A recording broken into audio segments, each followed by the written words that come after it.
The economic freedom of Africa will start in South Africa. We want our land. We make no apology when we say we want our land.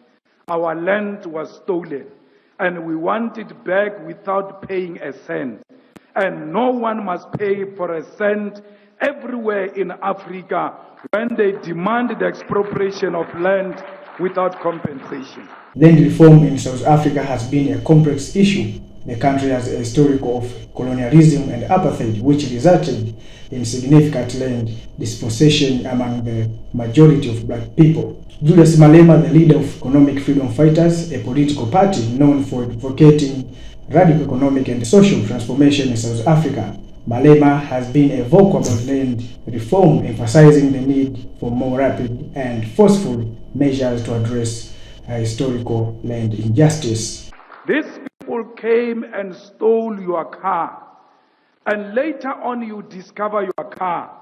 They say, it's true, it's your car, but pay us before you get this car back. And when you ask them why, you say, I must pay. They say, we've put Mac wheels, we've improved the car, therefore you must pay us, irrespective of them being in possession of stolen property. Anyone in possession of stolen property is a criminal. And therefore, anyone in possession of our land without our permission is a land thief, is a criminal, and must be identified as such.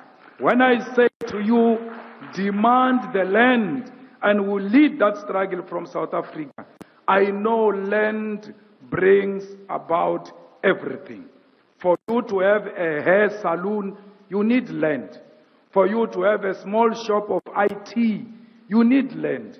The beautiful beaches belongs to the land. The mineral resources, the gold, iron ore, copper, and all types of mineral resources belong to the land. That's why when they came to Africa, they did not steal our women or our men. They stole the land. They knew women and men will come with the land. That's why we need to start from where they started when they offended us.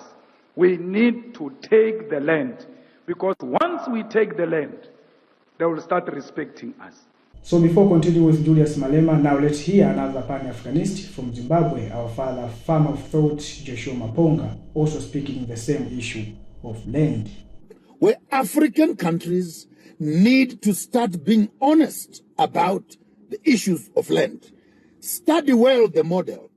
South Africa will need to study the Zimbabwean model. Any other African country that is looking for sovereignty, self-determination, and total freedom must deal with the idea of land. Let the government own the land. Convert the land into a business model. Stop selling raw materials. Create factories and industries. Allow local communities to become stakeholders and shareholders in their own resources. Then let us talk about elections and progress from there.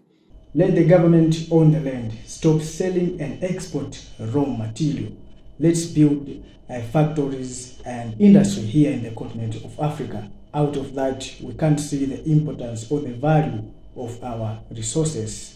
And until we understand the value of land, we are constantly going to be chasing our tails like dogs, changing hyenas with foxes. Hey, we need a new president. Politics will not change. Hey, we need a new leader. It will not change until you know the monster is the Constitution which protects the banks and the land. And the African must be a laborer on that system. Now let's back to Julius Malema. You will never be respected if you don't own property. It doesn't matter if all of us in South Africa own property. As long as the people of Namibia, as long as the people of Ghana do not own the land, then our land ownership is meaningless, because when you go, they don't see South African. they see an African. West, they can't differentiate between South Africa and Ghana. That's why all of us must reclaim the land and the mineral resources of the land and the natural resources of the land, so that when we move all over the world, when they see a black person, they should know these are the property owners of their own continent and their own land. So when we fight for economic freedom, we should do so without being ashamed. Because political freedom that Kwame Nkrumah achieved and generations after him achieved is meaningless without economic freedom. You can vote until you are purple.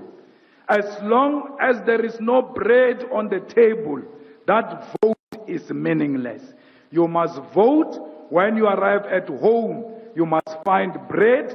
You must find free education. You must find quality public health. You must find reliable electricity and not what we experienced earlier on. We must make sure that we own everything that belongs to us. And these are the key points from Julius Malema on land reform. Expropriation without compensation. Malema had the EFF and the EFF have been a strong proponent of the idea of expropriation land without compensation. They argue that this approach is necessary to address the historical dispossession of black South Africans during colonialism and apartheid. Also in nationalizing of land, as I said before, and he has explained it a lot. On land redistribution, Malema has criticized the slow pace of land redistribution in South Africa, arguing that the government needs to take more decisive action in transferring land from white owners' farms to a black individual or community. Championing the poor. Malema often frames his stance on land reform within the context of championing the right and interests of the poor and marginalized in South African society. He sees land reform as a crucial step toward achieving economic injustice. So this is what Julius Malema think about on the issue of land, also our father Joshua Maponga 3. So thanks for watching. Please share this information to many Africans as you can, and together we can make Africa that we want. Thank you for watching.